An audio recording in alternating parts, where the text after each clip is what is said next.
जहाँ तक शिक्षा की बात है, पिछले 17 सालों से मैं लगातार शिक्षा के क्षेत्र में काम करता रहा हूँ।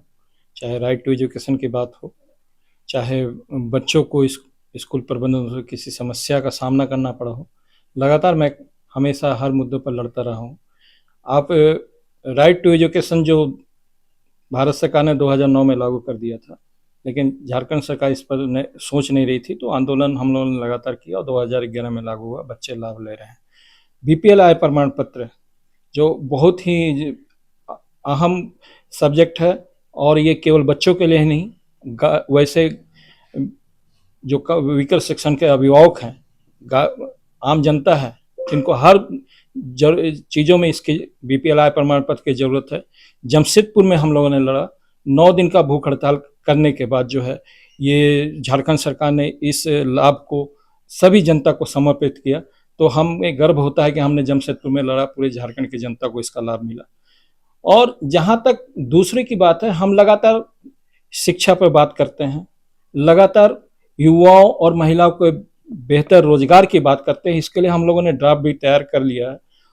इस साथ ही महिला सशक्तिकरण और उनको क्षेत्र में अच्छा स्वस्थ माहौल मिले रहने का, साथ ही जो यहाँ जो स्थानीय स्तर पर हायर अच्छे इंस्टीट्यूशन की एजुकेशनल इंस्टीट्यूशन की कमी है, उस पर काम करने की बहुत ज़्यादा ज़रूरत है। बच्चे माइग्रेट होने के लिए मजबूर हो जाते हैं।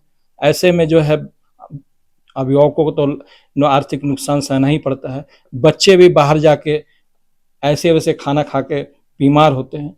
तो यहाँ इंस्टीट्यूशन की व्यवस्था मस्ट होनी चाहिए। मैं रोड की बात नहीं करूँगा, न नाली की बात करूँगा। मैं आम लोगों से जुड़े हुए जो जरूरी मुद्दे हैं, उन सब मुद्दों पर मैं काम करने की बात कर रहा हूँ और लेके आया हूँ। नशा मुक्ति एक बहुत ही अहम मुद्दा है। काफ़ी जो बच्चे जो है इस नशा के लत में आके जो है अपने को जीवन बर्बाद कर रहे हैं। इस पर 100% रोक लगे जमशेदपुर में। ये बहुत ही मजबूती से हम काम करना चाहते हैं और करेंगे भी इस पर। अपराध भी बहुत देखा जा रहा है सलमान लोग। इस स्थानीय स्तर पर जो है हमेशा न्यूज़ चैनलों में ये आते रहता है कि जो अपराध का जो डाटा है वो बढ़ते लगातार जा रहा है। स्थानीय स्तर पर यहाँ पर प्रशासन की क्या मजबूरियाँ हैं, ये समझने की ज़रूरत है, और उसमें और क्या ऐड किया जा सकता है, इस पर भी सरकार से बात करके मुझे मौका मिला तो मैं ये जरूर करूँगा। उमेश जी, अब चुनाव लड़ रहे हैं, विपक्ष जो है वो काफी मजबूत चेहरा है, आप निर्दलीय चुनाव लड़ रहे हैं। आपने 2 मुद्दे प्रमुखता से बताए, एक हुआ शिक्षा, दूसरा हुआ नशा। इसके अलावा पश्चिमी की जनता को और समस्याएं हैं, और कुछ मुद्दे के बारे। देखिए, कोई नेता मजबूत नहीं होता है, जनता उसे मजबूत बनाती है। मैं कहूँ जनता मजबूत होती है, आप कहें कि जनता मजबूत है, और जनता इस बार बहुत बड़े रेवोल्यूशन की सोच लेके आगे बढ़ रही है। खामोशी है, ये खामोशी मैं समझता हूँ कि भयंकर आंधी आने की खामोशी, पहले की खामोशी है, और सभी इसको देखेंगे। जो रिजल्ट आएगा बहुत ही उलटफेर वाला होगा, और कोई मजबूत नहीं होता। मैं भी अपने को मजबूत नहीं मानता हूँ, मैं जनता को मजबूत मानता हूँ। सालों से देख रहे हैं शिक्षा को लेकर के आप अलग पहल कर रहे हैं।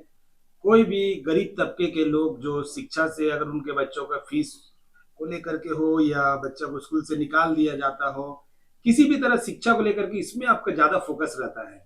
और प्राइवेट स्कूल की अभी कहीं कहीं कुछ मनमानी भी चलती है, तो इसको किस तरह से आप देखते हैं?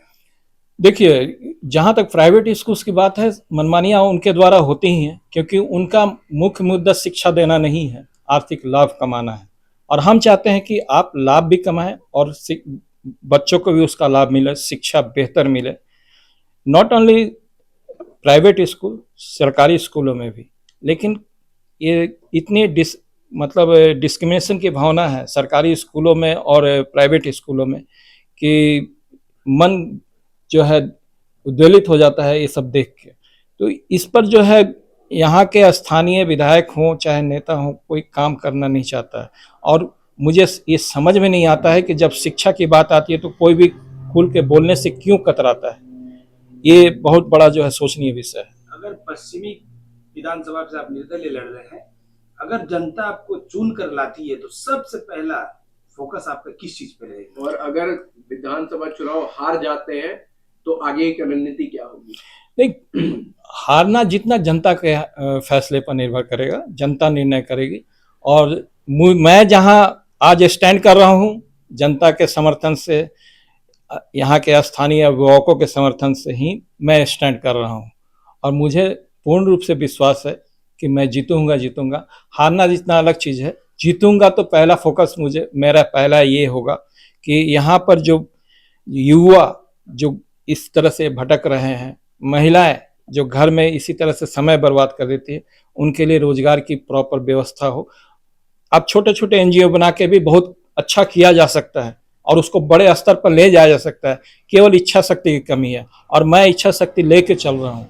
इसके अलावा जो यहाँ पर स्थानीय जो हायर एजुकेशनल इंस्टीट्यूशन की कमी है, उसकी एस्टेब्लिशमेंट की बात मैं जोर शोर से करूँगा और सरकार स्तर पर भी जरूरत पड़ी तो मैं काम करूँगा। आखिरी सवाल, जनता से क्या अपील करना चाह रहे हैं आप?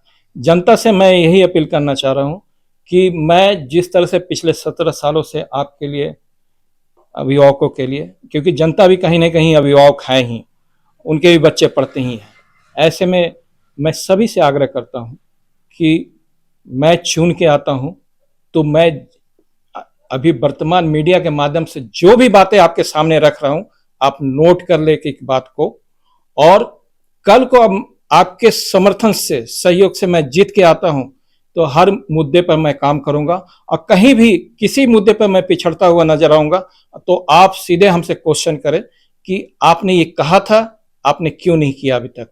और मैं कहीं इस बात से पिछड़ूं तो ये हर अभिभावकों और क्षेत्र की जनता से मेरा आग्रह है कि वह हमसे क्वेश्चन डायरेक्ट करें। परिचय दीजिए आप अपना। मैं डॉक्टर उमेश कुमार, निर्दलीय प्रत्याशी 49 जमशेदपुर पश्चिम से।